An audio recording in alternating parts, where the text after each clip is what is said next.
Então, eu sou Adriana Botelho, sou curadora de artes visuais e cineasta, Ah, e estou aqui no Juazeiro do Norte, no Cariri, conversando com 4 artistas que beleza. sobre história de vida, sobre processo de criação, sobre arte, certo? E hoje a gente está com Estênio Diniz, que para mim é um dos mais representativos artistas e Hum, estilogravuristas do Nordeste, quiçá do Brasil. ei, Admiro. E aí a gente veio para convidar, para escutá-lo, conversar com você sobre arte, ah, certo? E aí eu queria que você fizesse também sua apresentação. meu nome é José Estênio Silva Diniz, nasci em Juazeiro do Norte, Ceará, em 1953, 26 de dezembro de 1953, né? Como referência de família, a referência maior é José Bernardo da Silva, né, que foi o fundador dessa famosa gráfica Lira Nordestina, né, antiga tipografia São Francisco, né. O José Bernardo foi um dos maiores, não, né, na época de 50 para lá, ele tornou-se o maior editor de literatura e de cordel do Brasil. E eu, aos 5 anos de idade, comecei já trabalhando na gráfica, como juntador de papel, de uma gráfica impressora, né? Então eu passava o dia inteiro juntando impressos. E nesse tempo, né, que eu tinha 5 anos, essa altura em 1958, eram impressos 10.000 cordéis diariamente. Ou seja, era 10.000 movimentos diários para uma criança. Aquilo ali não me agradava muito não, mas nesse tempo a criança tinha que trabalhar e não existia o trabalho infantil. Existia era ocupar as crianças para não ficar no meio da rua, brincando só. Que deveria ser o direito da criança, né? Mas era essas regras de antigamente a gente tinha que seguir. E dentro desse mundo da gráfica é que eu comecei a me formar, né? Vendo a xilogravura, ouvindo os poetas, vendo a tipografia em funcionamento. Então, isso tudo me levou a querer. Número um era escrever algum cordel, né? Que tantos cordéis que tinha, e eu li, eu digo, quero fazer uma história, mas é muito difícil. Quem pensa que um cordel de 8 páginas, são 8 páginas só, né? É muito fácil? Não é, não. São 32 estrofes que tem que estar com uma sequência lógica e tudo, então isso aí é muito difícil, né. Eu passei tentando uns 3 anos ou mais, até chegar e dizer: "Não, agora, estou conseguindo fazer, um cordel". Aí fiz vários cordéis, aí xilogravura, em 1970, faleceu meu pai, né. Foi exatamente o ano que eu comecei a fazer xilogravura, né. Tinha aqui em Juazeiro quem fazia xilogravura, o mestre Noza, e no Crato, Valderedo, eram as 2 referências vivas, né, porque teve muitos outros xilógrafos, que participavam da gráfica, tipo Damásio Paulo, que tinha um trabalho extraordinário, um super mestre, né. E o Valderedo, para mim, o melhor dos melhores, né, o trabalho finíssimo, né, e não só o trabalho dele, como a pessoa dele.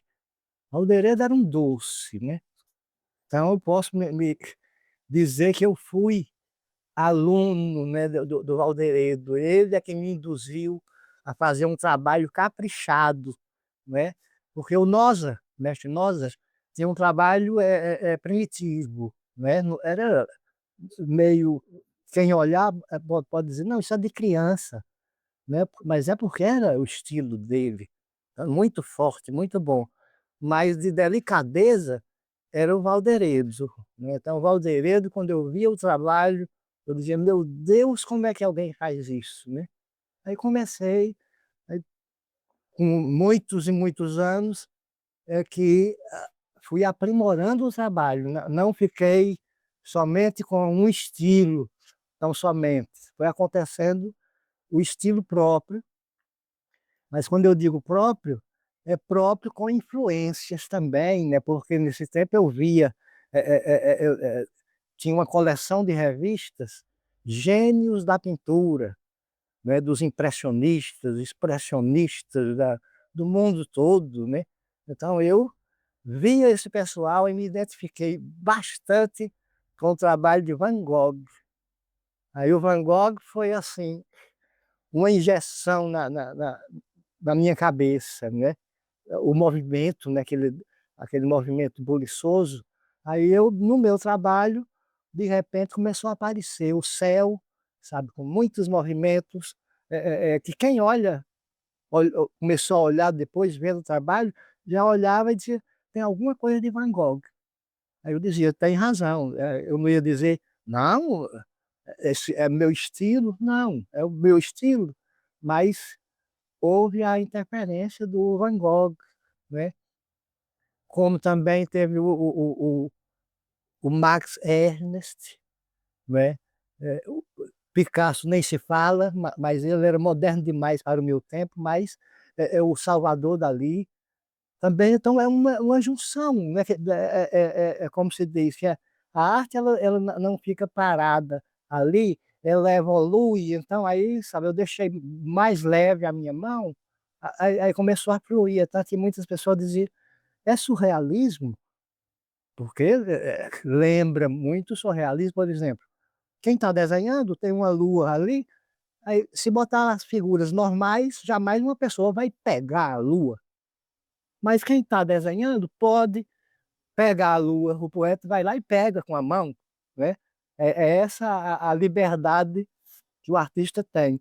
Mas isso não significa surrealismo, né? Porque para mim, como Salvador Dalí era surrealista, não é somente a obra do artista que é surrealista. Ele tem que ser também um surrealista na vida dele, né? Tanto como exemplo eu dou, né? Na, na, na- o Salvador Dalí era tão surrealista que em uma exposição, quando ele ia na abertura, uma vez ele entrou montado num elefante, não é isso aí? Aí você via na casa dele, as cadeiras para sentar, estava tudo de cabeça para baixo, pendurada. Quem quisesse sentar, que voasse, sabe? Então, o surrealista é isso aí. Aí eu não sou isso, eu sou arrumadinho demais para ser surrealista, né? Não tenho inveja, nem gostaria de ser, porque a gente é o que é. Eu jamais iria, mesmo tendo uma arte, né, que pareça com o surreal, eu digo nada surreal. O meu é realismo mágico. Exatamente. Não sei se fizeram na nomenclatura de termo artístico, né? Esse realismo mágico, que parece muito com surrealismo, mas não, é realismo, né? Eu queria que você falasse, que você fala do realismo mágico, né, que é como você define seu estilo. É, A questão social de vários temas da sua estilogravura, ela entra também dentro dessa entra, estética? Como entra, é que você... entra, entra, por exemplo, né? Uma coisa social, que aí foi usado esse tipo de conceito. Fiz um trabalho pelas eleições diretas no Brasil, né? Aí como é que você vai, era uma multidão de gente e tal, mas aí eu coloquei na parte inferior o nome ordem, porque era exatamente e as pessoas em cima desse globo com o nome ordem, né? Aí significa, e as pessoas com a mão no fogo, tirando a mão do fogo, em atrito e clamando, né? As diretas, pelas eleições diretas. Aí muitas pessoas pegam a gravura e diz, mas ordem, ordem, progresso, e como que eu estava sendo, sei lá, nacionalista, não sei o quê. Digo, não, aqui é o conceito, que todas as pessoas têm que estar acima dessa ordem, sabe?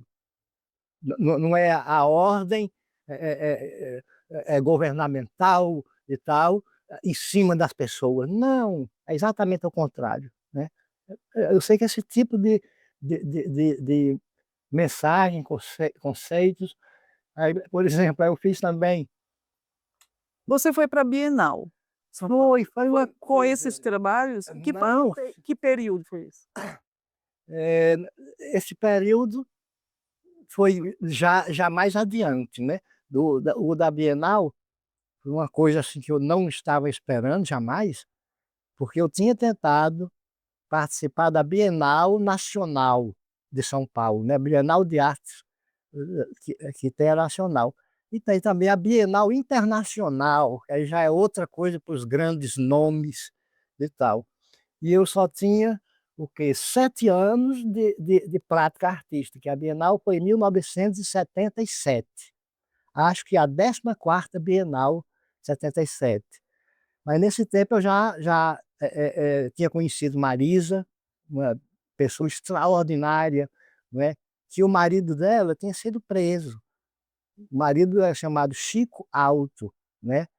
Então eu me engajei na luta com ela, trabalhando pró-anistia. Foi aonde eu tive, fiz uma série de trabalho com Marisa e também uma exposição com o nome Anistia, né? Mas eu tive que sair correndo na abertura, que estava cheio de Polícia Federal, sabe? Então daqui a pouco vieram me avisar, ó, aquele ali é federal, aquele é federal, aquele eu digo, ué, então os federais gostam tanto de arte assim, né? Mas aí eu entendi que ali poderia estar armado alguma coisa contra a minha pessoa. Aí eu olhei para um lado e para o outro, vi a exposição muito bacana, mas tudo muito forte, né? Era trabalho mostrando cenas de prisão, coisa muito séria. Eu digo, é um bom motivo para esse pessoal me pegar aqui. Eu estou dentro de uma. Então eu fiz de conta que ia fumar, já que eu fiz o teatro, né? Para que todos eles estavam me vendo, os meus movimentos. Aí eu fiz o teatro, peguei o cigarrinho, aí fumar dentro de uma exposição você não pode, né? Aí eu tinha que fumar do lado de fora. Então eu saí com o cigarro, então todos eles pensaram, né? Vai fumar. Eu digo, não, eu vou lavar. Assim que saí, acendi o cigarrinho, eles devem ter sentido até o cheiro, mas eu saí numa velocidade grande, já peguei meu ônibusinho em Fortaleza e vim para Juazeiro e fiquei aqui. Não foi covardia, não, né? É precaução. E a série que estava exposta? Tinha essa série, né, da retirada. É tanto que eu usei muito esse tema para fazer depois para a Bienal Internacional, né? Como eu queria falar sobre a situação do Brasil, que eu sabia que tinha muita gente sendo morta e presa, no caso, pessoa conhecida como era o marido de Marisa, né? Somente porque falou, escreveu alguma coisa no jornal, prende. Então você não podia falar. E essa situação era muito, muito terrível. Aí eu estava em São Paulo, em 1976, na casa de uma grande artista, né, fotógrafa, chamada Sulamita Mareines, né? E a Sulamita, eu hóspede dela, me deu a ideia para me inscrever na Bienal Internacional. É claro que eu digo, não, eu não vou fazer isso, porque eu já tentei me inscrever na Nacional e nem ficou constando o nome de nada. Então eu fiquei longe de entrar e competir no Brasil com tantos artistas. Eu digo, não, não vou fazer. Aí ela, faça. Aí foi quase como uma ordem, porque eu estava hóspede dela.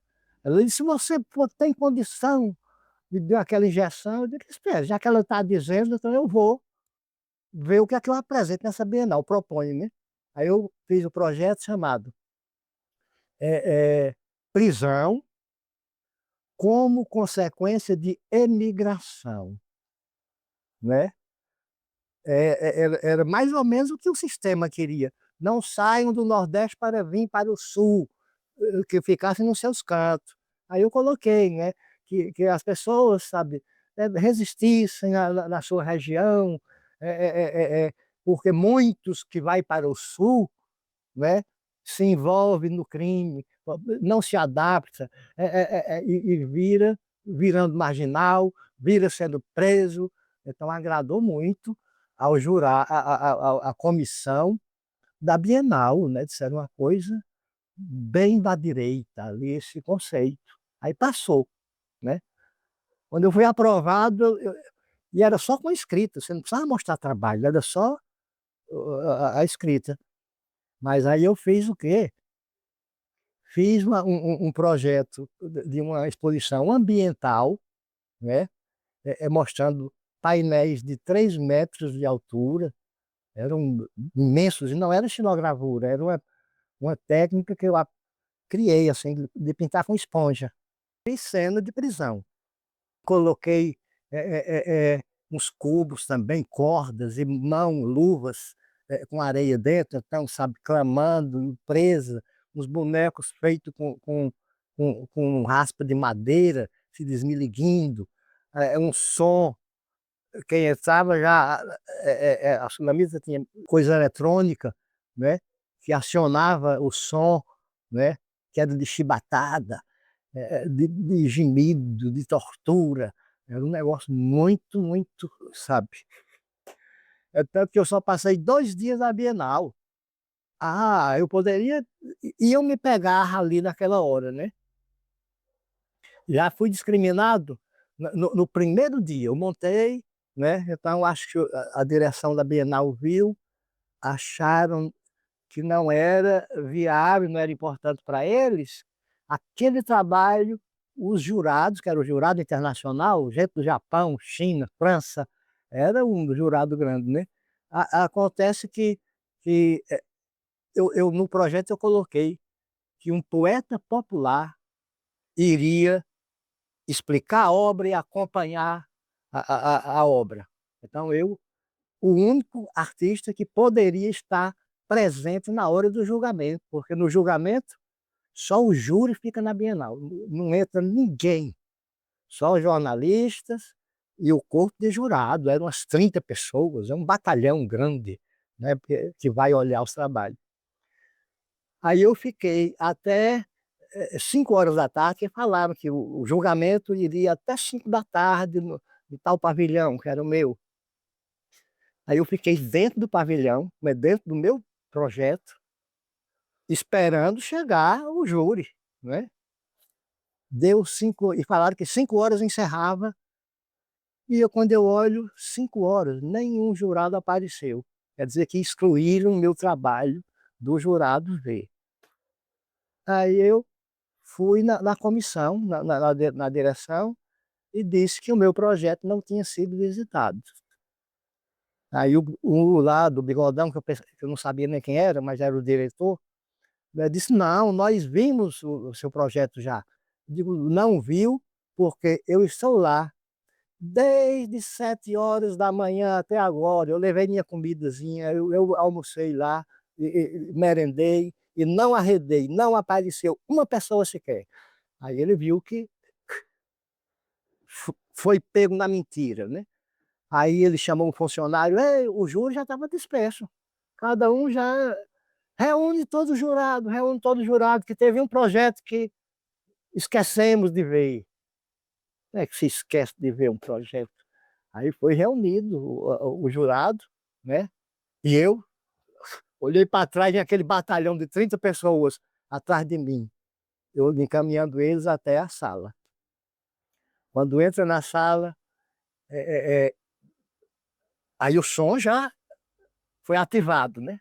O primeiro som era uma chibatada. Aí um dos jurados deu um pulo, com medo, né, deu um susto, pá, ele pulou dentro da área de que tinha a montagem com os bonecos, assustado, aí acalmou ali, aí depois um gemido, porta de grade fechando, né, chaves fechando as grades, batendo, aí teve aquele clima para as pessoas sentirem como é que era o drama dentro de uma prisão, né. Aí, eh eh, o som acabou, então aí eu Digo, agora eu falo.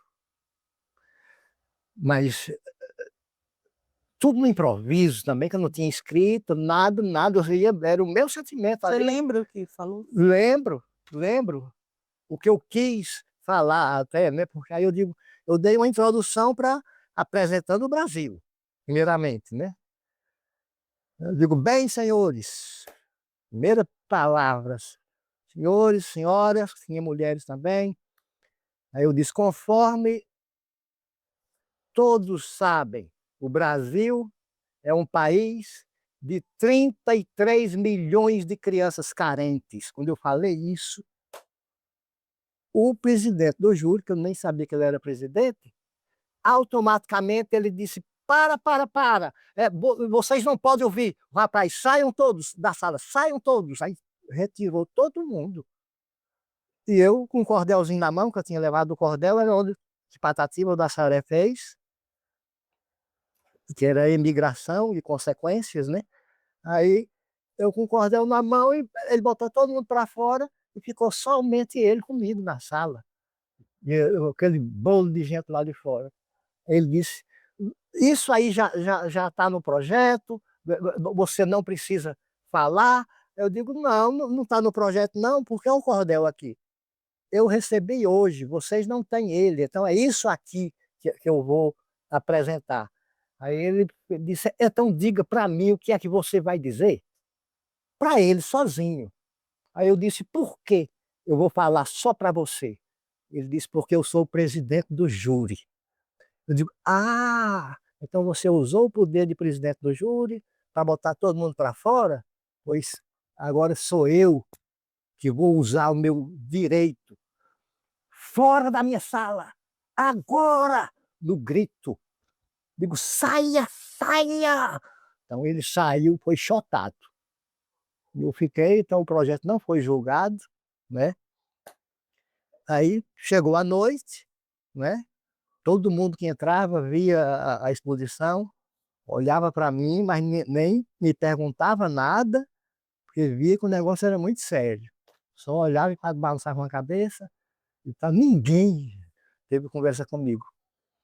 Aí, 8 horas, a Bienal fecha, né? Aí já esvaziando, todo mundo tem que sair. E eu estava na frente do meu projeto, aí vem 2 militares, fardados, não entraram na sala, eu estava na frente. Aí bateu em meu ombro, eu digo: boa. Aí um deles disse: vem cá, o que é que tu quer dizer com esse projeto de prisão? Não estava esperando uma pergunta dessa e logo um militar do meu lado, né? Aí eu disse: você está preso, preso às ordens de seu comandante, preso a esse espaço aqui da Bienal e está preso às minhas palavras. Não entenderam nada e não perguntaram mais nada e foram embora. No outro dia, na mesma hora, depois que encerrou tudo, chegou uma mulher com sobretudo, longo, fez a mesma pergunta. Então, eu raciocinei logo que era uma pessoa da Federal. Quando eu vi aquele sobretudo, aí eu pensei logo, aí tem algema, aí tem uma pistola, aí tem gravador, aí tem tudo, né? Eu não sou criança para não raciocinar rápido, né?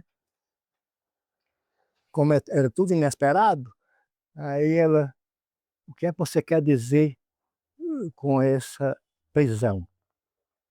Aí eu pensei bastante, eu digo: olhe, eu passei 6 meses para executar essas obras, que eram umas meia dúzia de painéis grandes, então foi um trabalho muito grande, né? Digo: eu passei 6 meses para fazer e ainda estou procurando o conceito certo.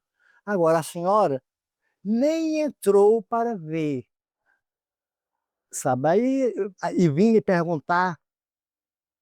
Acontece o seguinte: se eu tivesse de explicar a minha obra não teria nenhum sentido, porque a obra por si se explica. Então ela só olhou para mim, não perguntou mais nada, foi embora. Nesse mesmo dia eu já decidi, eu digo, terceiro dia, ninguém me pergunta nada porque eu não estou mais aqui. É pergunta demais, e eu sei que é pergunta do pessoal, sabe, do sistema que está querendo uma brechinha para poder eu falar alguma coisa, né? Se eu dissesse isso aqui, eu quero é protestar contra a ditadura militar, pronto, era na hora, já estava preso e tchau. Então eu usei esse argumento, peguei o aviãozinho no outro dia, vim para Juazeiro. Aí acontece, né, que só depois de muito tempo é que eu fui raciocinado, o negócio foi seríssimo, né? Terminou a Bienal, aí me liga um cara, um Hans ou Franz, se dizendo alemão, né? Disse, eu sou o alemão, professor da PUC, da Universidade de São Paulo, né? Sou professor, gostei bastante do seu trabalho, quero comprar todos. Era uma nota, isso aí, ó, um painel de lembra cento e tantos mil que eu coloquei cada um, né? Então era dinheiro para deixar qualquer um rico, né? Eu digo, é possível, eles quero comprar todos. Qual é o preço? Eu digo, tanto. Daí o preço, ele disse, está aceito. Pode, eu quero trabalho. Eu morava vizinho à empresa aérea, né? A Varig. Comprei, eu marquei o horário. Eu digo, amanhã eu saio, vou comprar a passagem hoje, e amanhã eu saio e a gente se encontra 10 horas da manhã no prédio da Bienal. Aí eu lhe entrego o trabalho e você já passa o cheque e está resolvido. Tá certo? Peguei o avião, fui para São Paulo. Aí eu resolvi ir logo bem mais cedo, né? Não ia chegar lá 10 horas, da hora marcada. Então foi o anjo que mandou. Quando deu umas 8 horas, eu já cheguei, né? Aí quando eu entro no elevador, o assessorista diz, se espantou comigo, né? Deu um susto. Quando olhou, ele disse, Estênio. Eu digo, sim. Aí ele disse, o que é que você está fazendo aqui? Eu disse, eu vim pegar os meus trabalhos. E isso o elevador caminhado. Aí ele disse, se eu fosse você, não ia não. Aí eu disse, por que são meus trabalhos? Aí ele disse, mas se eu fosse você, não ia. Aí eu raciocinei. Tinha uma arapuca marcada para mim lá. Não tinha negócio de alguém querendo comprar nem nada não. Aí eu disse para ele, na hora que ele falou, eu raciocinei rápido. Quando ele disse, se eu fosse você, não ia. Aí eu disse, desça. Aí ele botou o elevador para voltar. Aí do jeito que voltou, eu saí do prédio da Fundação Bienal, que tem várias avenidas assim, né? Não tinha ninguém fora, então estava a tropa querendo me pegar, que o assessorista viu o movimento e sabia que era para me pegar, então ele me deu o toque. Não sei o nome dele, mas agradeço, porque se não fosse ele, eu A gente teria, não estava aqui. não estava aqui de jeito nenhum, né? Sim. Aí eu atravessei os carros passando, e eu vum, vum, vum. São várias, umas 5 pistas assim, fui para o outro lado. Eu disse, se alguém quiser que me pegar, vai ter que fazer muito malabarismo, né? Porque eu fui rápido para poder passar para o lado de lá, sumi, até hoje, não sei nada, nem o que é que foi feito das minhas obras, nem nada, sabe? Nada, perdi tudo lá. Uhum. Ficou retido com eles lá, né? Certo, muito E bom. nunca reclamei, fui lá, porque era caso de processar Sim. eles agora, porque tá as minhas obras, pelo menos saber o que é que fizeram. Uhum. Se queimaram, ou se está no porão, ou coisa parecida, porque ele tem um porão de obra de arte lá, né?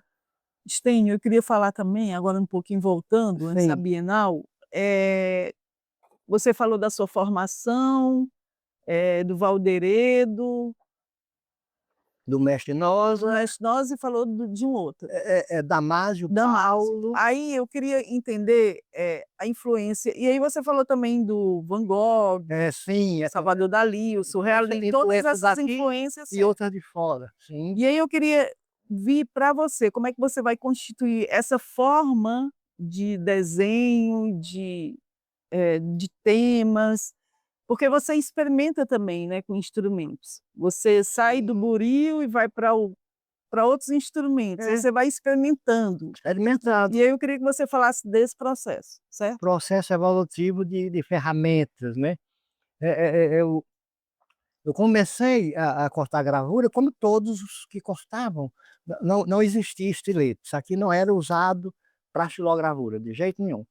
Era usado, eh, como um canivete e faca de mesa.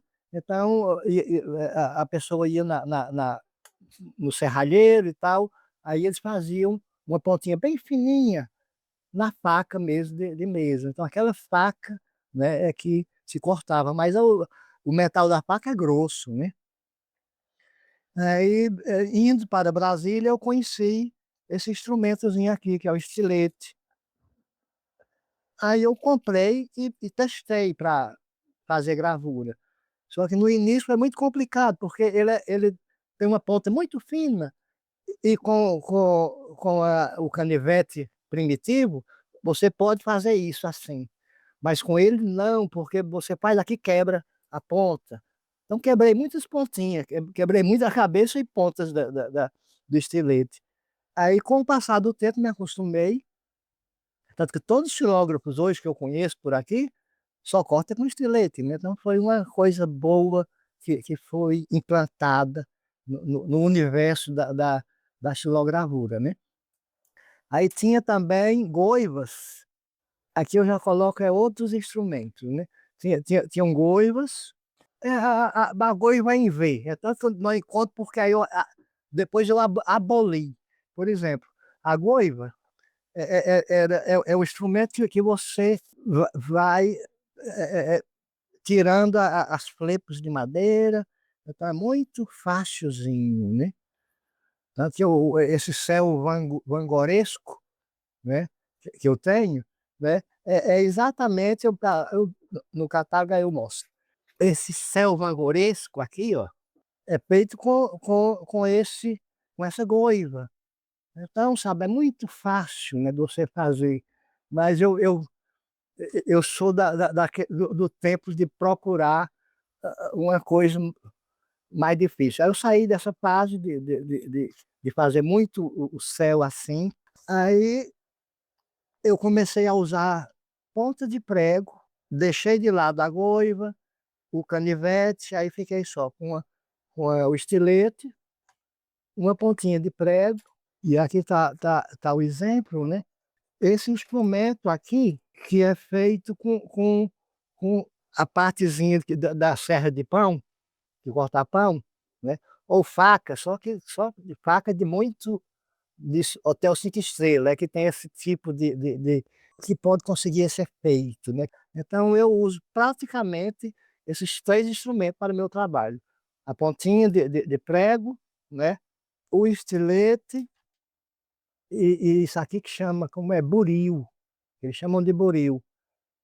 Só que um buril desse aqui profissional, isso aqui foi feito em casa, né. Um profissional desse é R$ 300. Aí eu posso fazer isso aqui com R$ 30, menos ainda do que isso, né. Quer dizer que é uma coisa e muitos, a maioria dos Xiló que eu conheço também começaram a utilizar também essa ferramenta, né, quer dizer que eu contribuí para a evolução do geral, né, cada um tem sua forma de usar, né, não é que todos usam como eu uso, não, o uso já é diferente. Tem muitos que eu olho também que eu digo: "Ah, meu Deus do céu", pega o instrumento, em vez de estar trabalhando ali, vai, vou, risco, é porque é muito fácil aqui de riscar, aí na pressa, sabe, faz a gravura, entrega rápido. O uso desse buril, vou colocar como exemplo isso aqui, que eu fiz para Jean Nogueira, um artista, fabuloso do teatro, Ele completou 45 anos de teatro. Olha aqui, é só com um preguinho, né, ó. Esse céu é preguinho e estilete. E aonde tem esses riscos aqui, tá, já vai com esse instrumento, né? Os cabelos aqui, ó, isso aqui é tudo feito com a pontinha de prego. Então, 3 instrumentos que para mim são suficientes. Claro que um dia eu posso organizar uma série e tudo, e começar a usar goivas também novamente. Mas a goiva, para mim, fica muito fácil. E eu procuro sempre o trabalho mais difícil. Eu tenho uma pergunta sobre a xilogravura de uma maneira como ela é feita no Nordeste. Se Sei. você percebe com a influência do seu estilo e do que você também aprende com os mestres daqui, se a gente tem uma xilogravura no Ceará ou no Cariri, que a gente possa apontar diferenças das xilos feitas em outras regiões. É possível a gente perceber isso? E quais seriam essas características dessa xilogravura caririense cearense? Acontece o seguinte, se você olhar, vamos dizer, o trabalho vamos pegar como referência a xilogravura pernambucana, né, que é um dos centros mais importantes no Brasil, né? Tanto que o Ariano Suassuna deu muita força para a gravura pernambucana, na pessoa de J. Borges, Samico. Então, ó, veja que em Pernambuco é o Dila. Se você olhar a gravura pernambucana, não existe uma preocupação de fazer, vamos dizer, a existência do vento, porque o vento existe e você pode fazer o vento, né? A existência de que a gente pisa no chão e tem areia, né? Então, eles lá fazem as figuras limpas, né? O fundo é branco. Tanto que você, de longe, você já vê a gravura, ela é solta as figuras. Se é uma briga de duas pessoas, ou um romance, um beijo, bota aquelas duas figuras, mas ao redor não existe nada, pano de fundo, como se diz, né? Aí já, no meu caso, olha, se tem duas figuras aqui, claro que vai ter o horizonte por ali, ou casa, ou alguma coisa, tem um cenário. Então, as daqui, né, a partir de mim, eu digo, não existe esse cenário, não vou fazer essas gravuras limpas. Aí eu já não achava conveniente, né? Aí quem faz a gravura hoje, acho o mais antigo, vivo, né?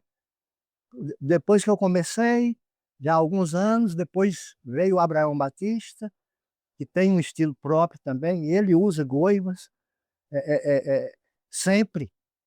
É tanto que a obra do Abraão você pode pegar e colocar, se você olhar, já sabe que foi feito por Abraão, porque esse espaço vazio do branco, ele preenche com traços, não com casinhas, montanhas, esse tipo de coisa, como um cenário. Não, ele faz os riscos, né, para fechar. Tem o tema aqui, o que está atrás não interessa, é só os traços, o movimento.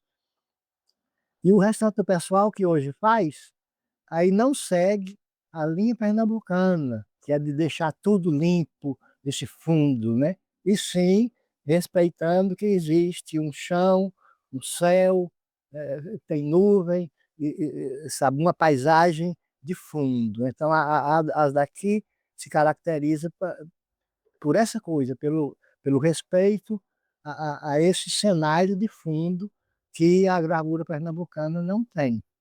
Maravilha. E a questão da cor também, você acha que a gente usa menos ou mais cor? Porque por exemplo, você falou o J. Borges, eles usam muita cor, né? Colorido, É, colorido. é.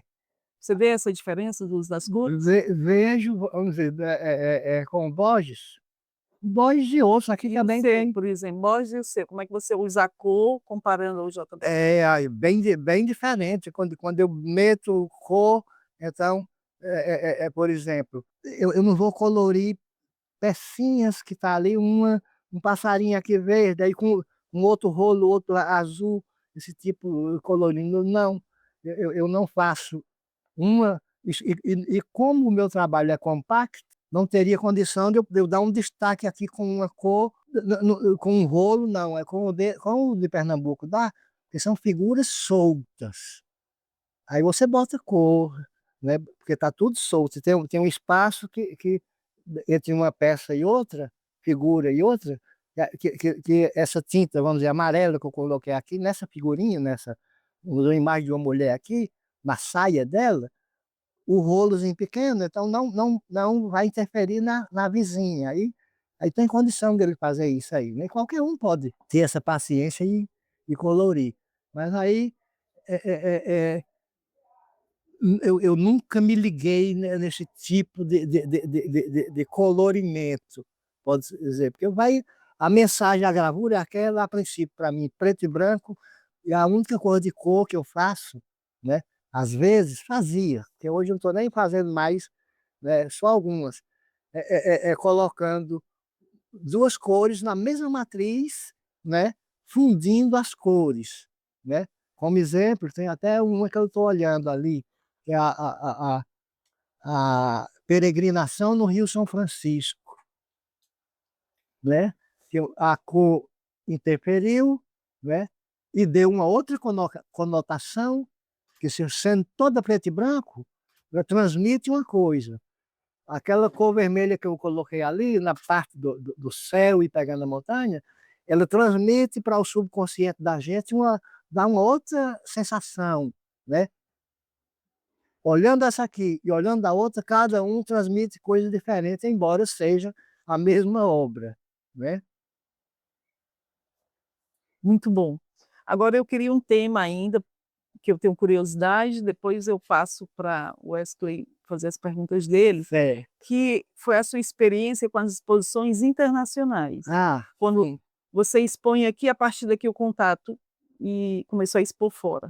Então vamos para essa carreira internacional que eu fiz.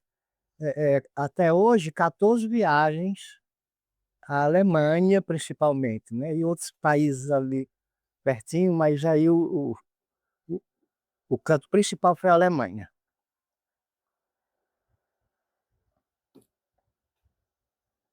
Em 1985, um grupo de alemães, de 20 alunos da Universidade de Colônia, que lá chama Köln, né, de Colônia, vieram a Juazeiro, visitaram a gráfica, conheceram meu trabalho e perguntaram se eu gostaria, se toparia fazer uma exposição na Universidade de Colônia e algumas coisas que eles organizassem lá. Eu digo, claro, só que eles não pagariam a passagem, eu quem teria que batalhar, que era uma coisa oficialesca.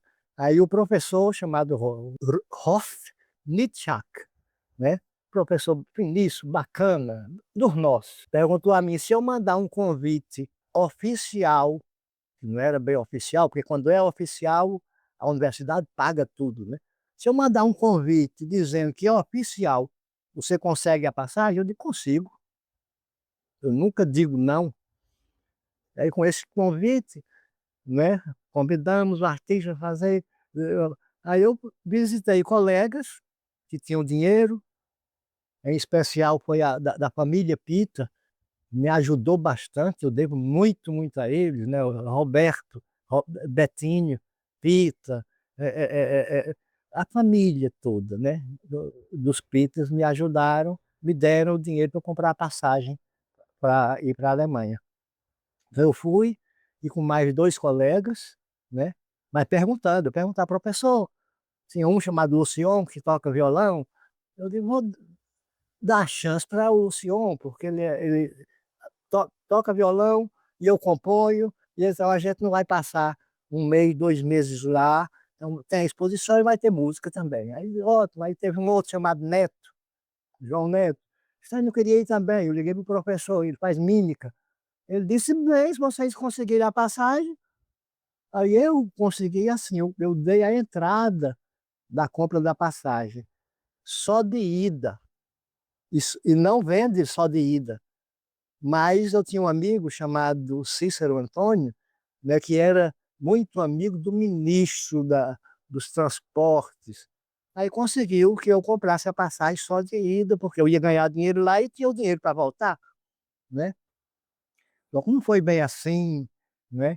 Foi essas pessoas para lá, comprado, o juro em 1985, quem olhar na história, era em média de 70% de aumento ao mês,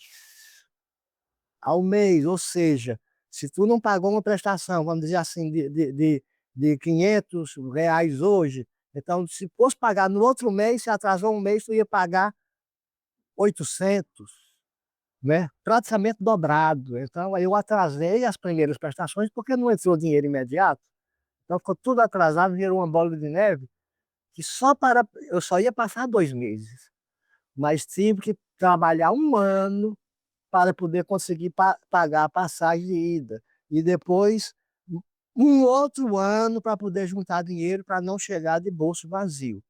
Aí deu certo. Aí nesse contexto, eu destaco uma pessoa, né?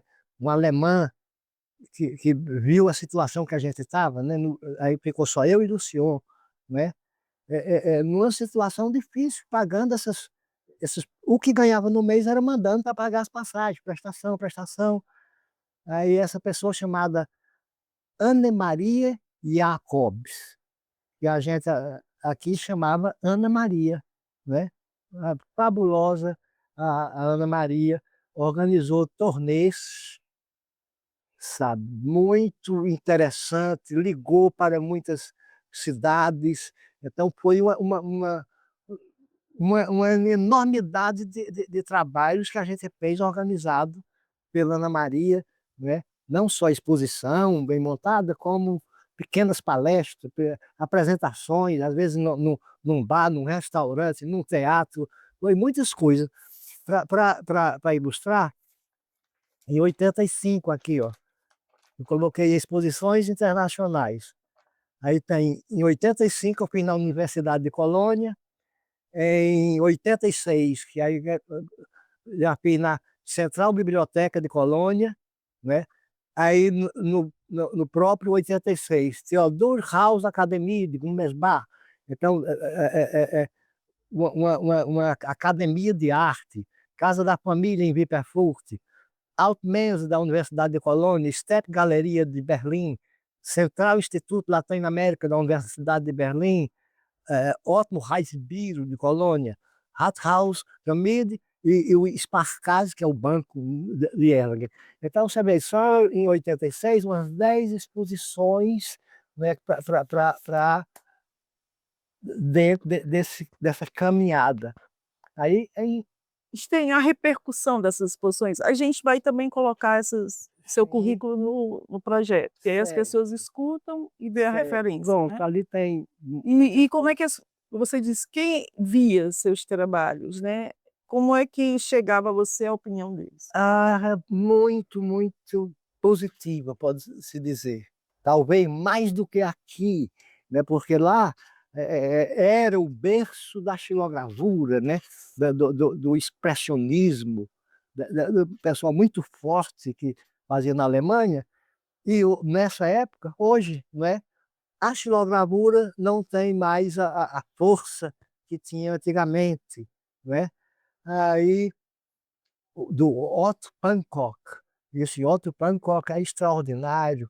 Eu adorei a obra dele, fui visitar um museu com a obra dele. Então, sabe, então era como uma coisa saudosa da técnica, né?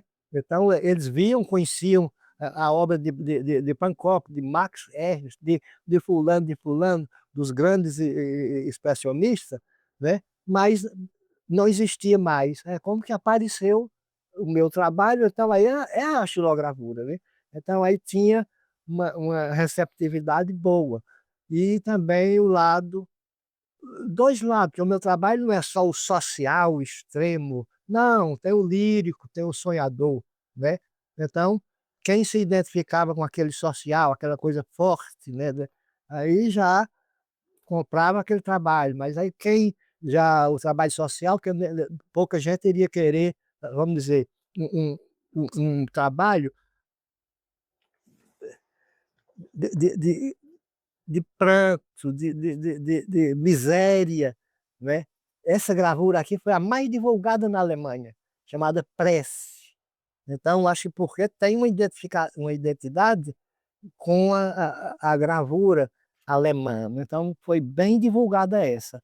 Mas uma dessa eu praticamente não botava em exposição, né, que era Mãe com Filho Morto. Eu mudei até o título, Mãe com Filho Desnutrido. Então eu digo: "Não vou dizer que ele já morreu aqui", né. Aí mas ao mesmo tempo que tinha esse lado, crítico forte, tinha também o lado lírico, né, de Tem lírico. tem.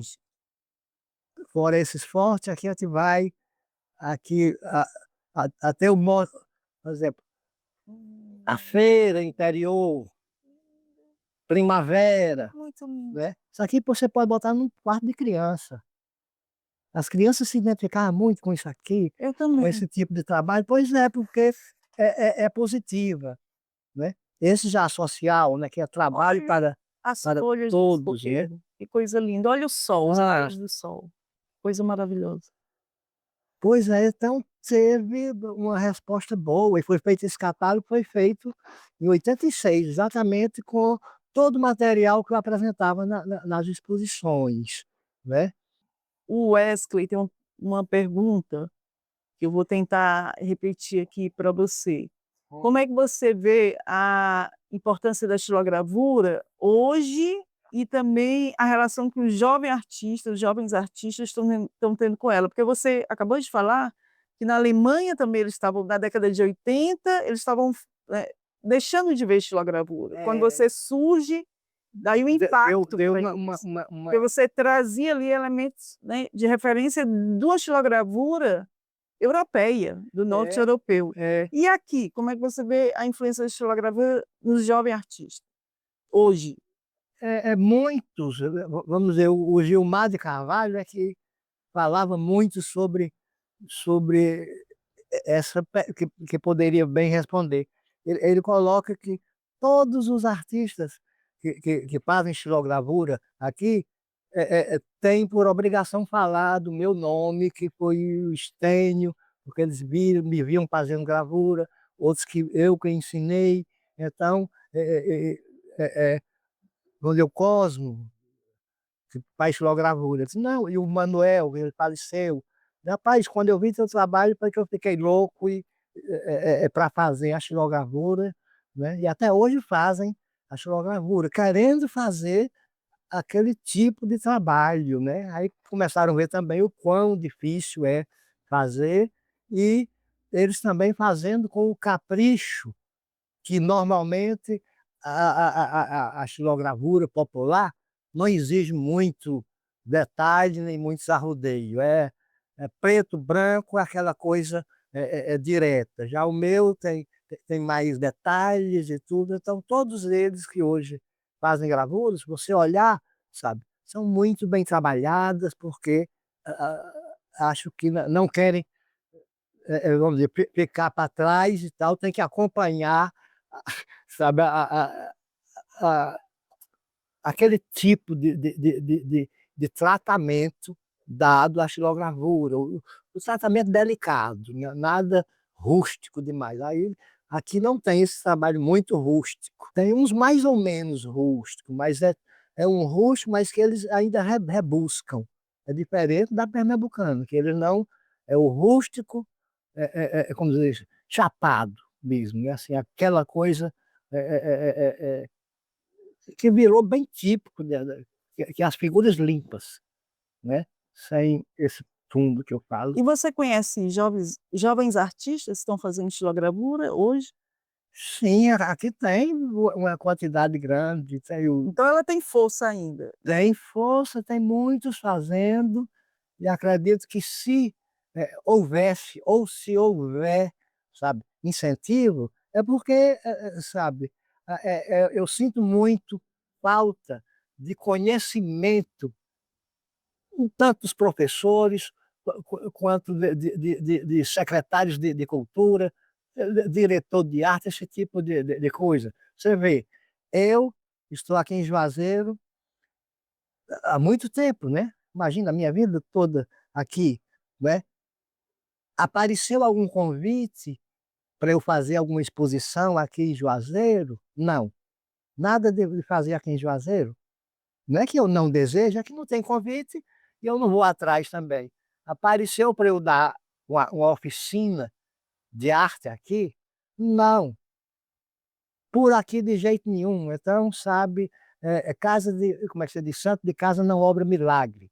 É uma tristeza isso, porque se valorizassem a xilogravura, Juazeiro era para ter assim uma escola de gravadores extraordinário, Também né? acho. Aí o que se faz, que já é um paliativo, como eu sou mestre, aí não faziam, passaram 10 anos tendo encontro dos mestres, mas eu não dava oficina nesses encontros, então eu parei de ir e botei como o pé no bucho, digo, só vou se eu for fazer alguma coisa, se eu der de mim, mestre sem passar a sua técnica, não é mestre. Aí fizeram uma oficina comigo no Crato, né, que o encontro foi lá, de 4 horas, né?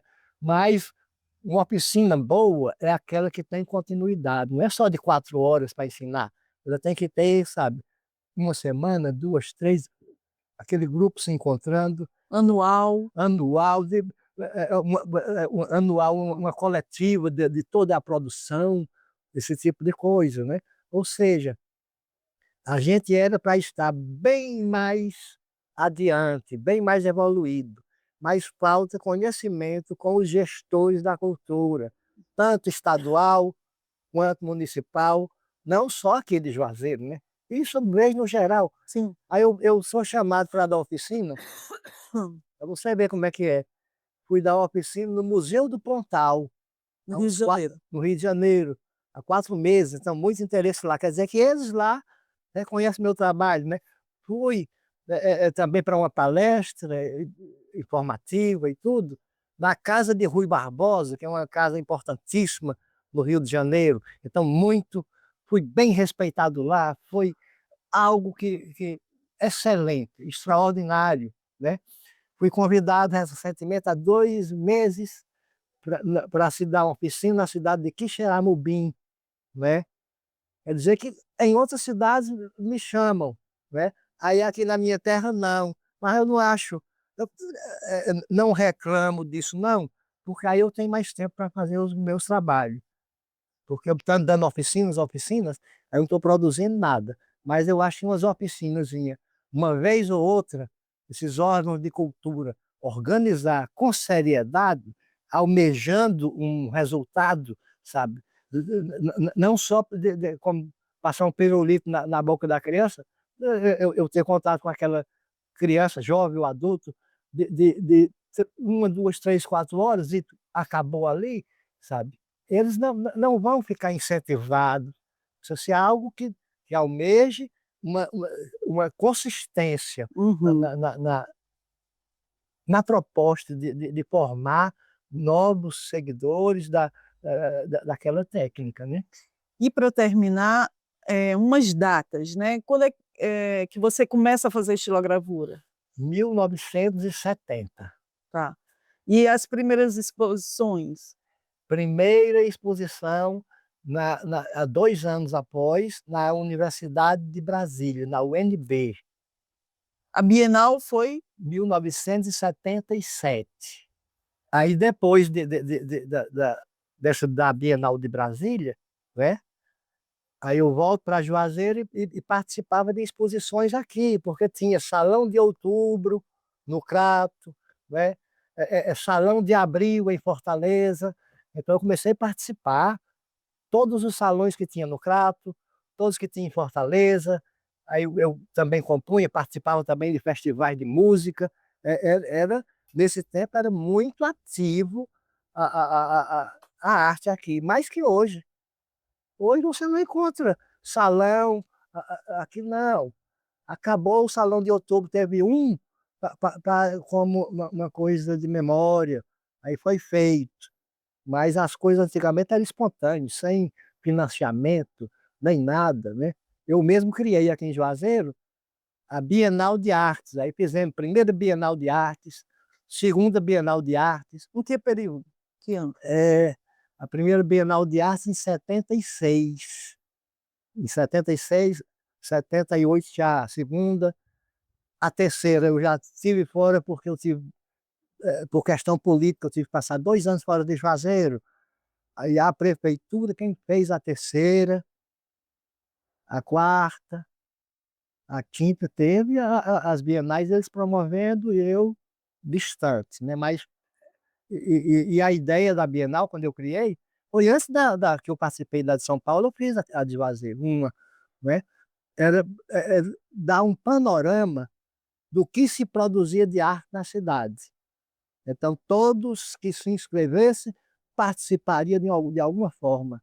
Então aparecia desenho até de Mickey, Pato Donald, aí uma pintura, uma cópia de Mona Lisa, aí as pessoas diziam: "Isso tem, mas não tem que ser a arte autêntica e tal, da pessoa", eu digo: "Não, essa é a primeira Bienal, se a gente vai ver o panorama, a gente não vai poder exigir nada, vocês estão vendo o que as pessoas estão fazendo e que sabem fazer. Aí a partir disso aqui é que você pode orientar, olha, Pato Donald, esse negócio de Walt Disney, tem nada a ver com a gente, use a sua capacidade para criar o seu personagem". Então a ideia era essa, então sempre para fortalecer a arte de despertar interesse, incentivar quem já tinha aquele dom artístico. Stênio, muito obrigada pela conversa. Espero que desses encontros surjam outras coisas, Sim, viu? sim, e eu espero, vamos dizer, que essas palavras, as pessoas que escutam, que têm a ver com a cultura, que têm a responsabilidade com a cultura, entendam que não é uma crítica dizendo que não sabem nada, não, é dizendo: "Façam, não fique detrás de seu birô apenas fazendo, festa de São João, festa de Natal, de Ano Novo, ciclo de Reis, esse tipo de coisa", porque isso aí já acontece naturalmente. A gente precisa de criar possibilidade para que esses artistas que estão soltos por aí tenham incentivo, sabe, devido, e que o público só pode, gostar de arte se vê. Aí quando não tem, ou quando vê, como é que você pode exigir uma pessoa gostar de teatro, se você não oferece o teatro para eles? Então tem que oferecer para poder, embasar melhor, deixar mais intelectualizada a as pessoas, né. Muito bom. Obrigada.